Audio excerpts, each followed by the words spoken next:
He had to reprove, and he had to, come on somebody, begin to cast out. And people don't like it when you have to rebuke. I said people don't like it when you have to rebuke.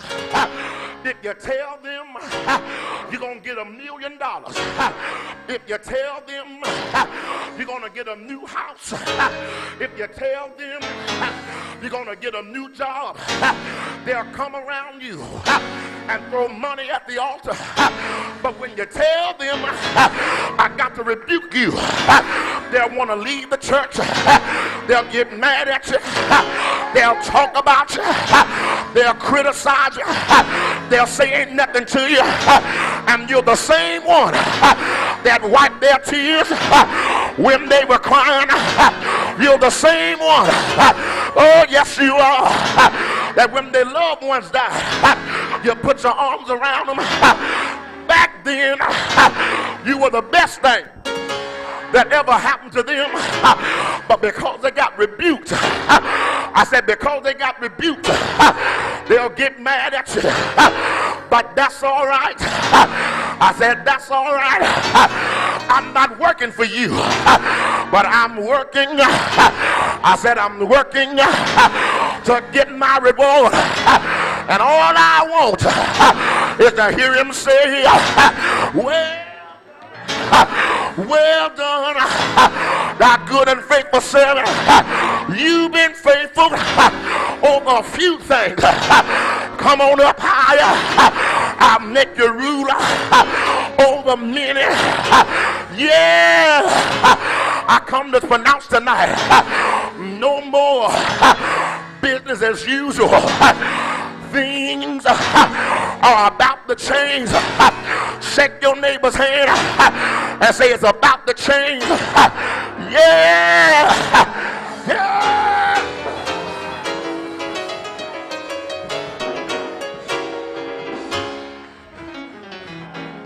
He restored order. Got to get out of here. He restored order into the church. Casting out, overthrowing, cleaning up the temple. Can I get a witness? That's the first place that judgment will begin, in the house of God. When God comes cleaning, he's going to clean the house. When God comes washing, he's going to wash the house. Jesus didn't wash the Pharisees. He washed the house. Jesus didn't wash the scribes.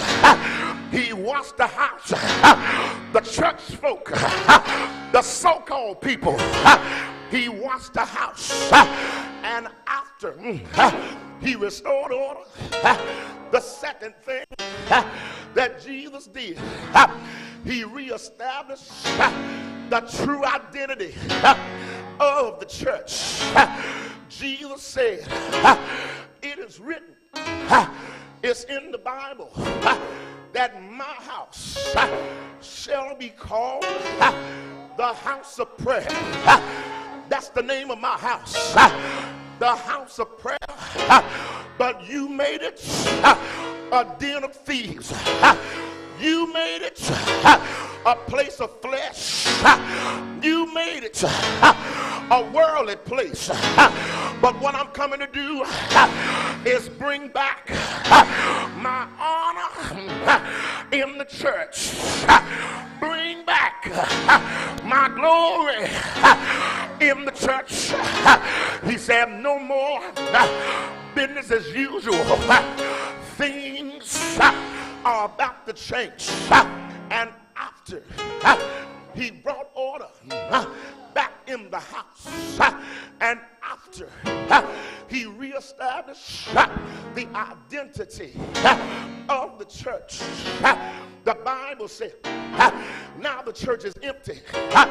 Ain't nobody in there but Jesus alone. Can I get a witness here? And Jesus said, now come on back in. Come on, liar. Come on back in. Come on, midnight rambler. Come on back in. You can get healed now. Come on back in. You can get restored. Come on back in. I can raise you up. Come on back in. And it's not until he gets the mess out that he can bring people back in the church and restore order back in the church. Well, I just come to tell you, I know you don't like it, but too bad. I come to tell you, no more business as usual. Things are about to change.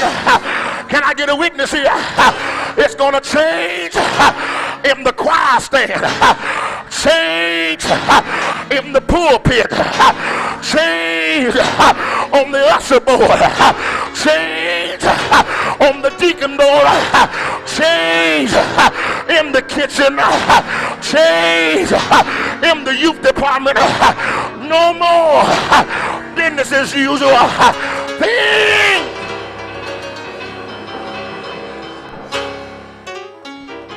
are about to change. Oh, yes, they are. They're about to change. They saw a different side of Jesus when he came in the temple. The same God that said, humble yourself as a little child, and you shall enter into the kingdom. The same God that said, this day you will be with me in paradise. The same God that took the 2 fish and 5 loaves of bread and fed the 5,000 went in the temple and took the church back. Lord have mercy. I said he took the church back. And he walked in the authority of the Father. Can I get a witness here? And the people did not know how to take Jesus. Oh, you don't hear me tonight. They didn't know how to take him because they saw him in a manner they had never seen him before. Can I tell you something? Some of you will begin to witness your pastor, whoever he or she is, in a way you've never witnessed them before. But it won't be them. It will be the Spirit on the inside that will work on the outside and will take the church back. Oh my God. Couldn't nobody get healed? Nobody could get delivered. No one could get set free until Jesus went in and brought order back in the church. The truth of the matter, brothers and sisters, is we want to shout, but we don't want order.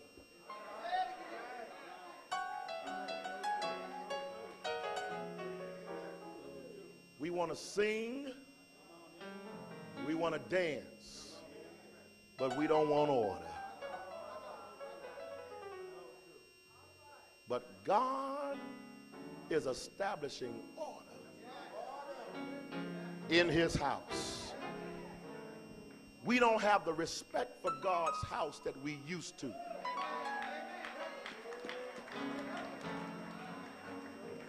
Some of us used to be afraid to do certain things in the church. Our conscience, play very softly, our conscience would get us if we did certain things in the church. And God forbid we say a bad word. Talk to me, somebody. We had godly fear. But now we'll cut up, say anything in God's house, and then come back and want to have church. I don't understand it. And of course, we're all not perfect. We're striving to get there. But some things the Bible said ought not be.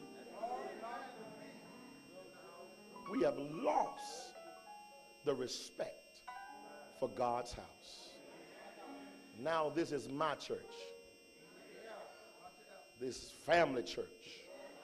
Come on, somebody. That belongs to a certain people. And whoever paid the most money on the rally. But this is God's house.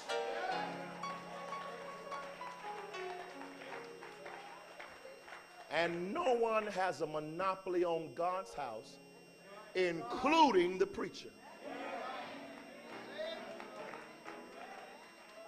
Because if the preacher gets out of line, God won't look over the preacher. God knows how to take care of the preacher too.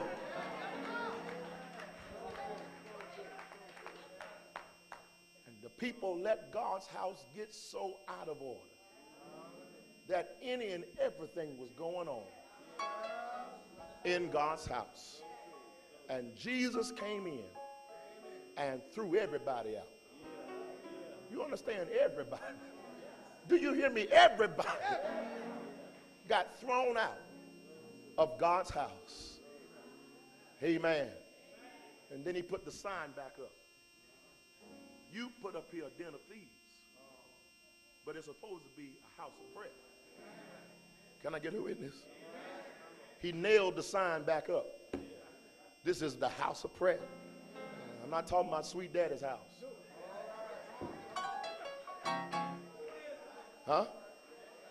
But I'm talking about the God of Abraham, Isaac, and Jacob.